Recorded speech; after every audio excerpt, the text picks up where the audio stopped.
Welcome to BBC World News. I'm Naga Munchetty. And I'm Juliette Foster, and these are the headlines.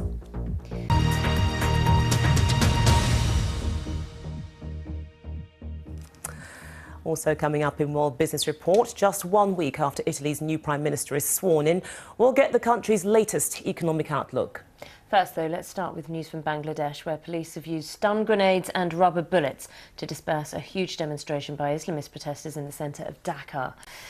Thousands of people had been demanding the death penalty for those accused of insulting Islam. Well, at least 7 people died in the clashes that followed.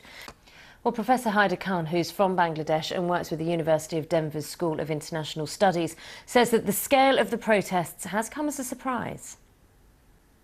Other news now, and amid tight security, a woman will go on trial in Germany in a few hours' time, accused of being part of a neo-Nazi group that killed 10 people over 6 years. Now, most of the victims were of Turkish origin.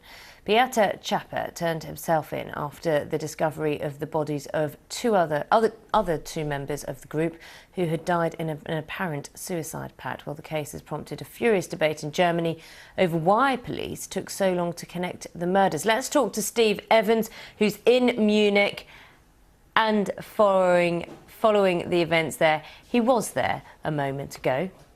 Not there at the moment. Can we go to Steve? No. Well, this is this report from Steve Evans about the trial.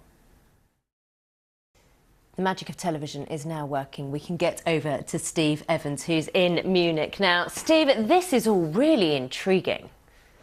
It's finished now. OK, Steve, we'll see you soon. Steve will be keeping us up to date throughout the day. Let's move on. The challenge was tougher than at any point in its 56-year-old hold in power. Still, Malaysia's governing coalition has once again prevailed in the country's national election. Prime Minister Najib Razak has called for national reconciliation after the polls. His rival, Anwar Ibrahim, called the elections fraudulent. Well, OK, let's get more now. Our correspondent Jennifer Pack is also in Kuala Lumpur following events. Jennifer.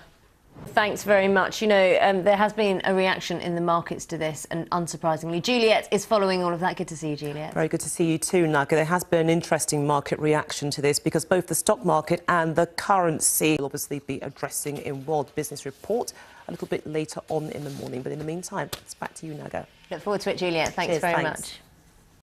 Other news now, and opponents of the Russian President Vladimir Putin. Do stay with us on BBC News. There's plenty to come, including... You're watching BBC World News. I'm Naga Munchetty. Here are the latest headlines. The Syrian government has described an attack by Israel on targets around Damascus as an act of war. It's accused Israel of giving military support to rebels over the strikes, in which several people were killed. The attack was the second in 3 days and the third this year, signalling a sharp escalation of Israel's involvement in the Syrian war. Our Middle East correspondent, Wira Davis, sent this report from Jerusalem. OK, it's time for some sports news now. Let's begin with some football. Juventus fans were delirious. They ran it onto the pitch at full-time to celebrate their team's second straight Serie A title. Coach Antonio Conte took pride in the fact that Juve has been top of the table from start to finish. And he says that's a rare but wonderful achievement. While Conte spent the first 4 months of the season in the stands, he was serving a ban for alleged match fixing at his former club, Siena. Ajax has won its third straight Dutch league title. The 5-0 win at home to bottom club Willem scored the championship with 1 game to spare.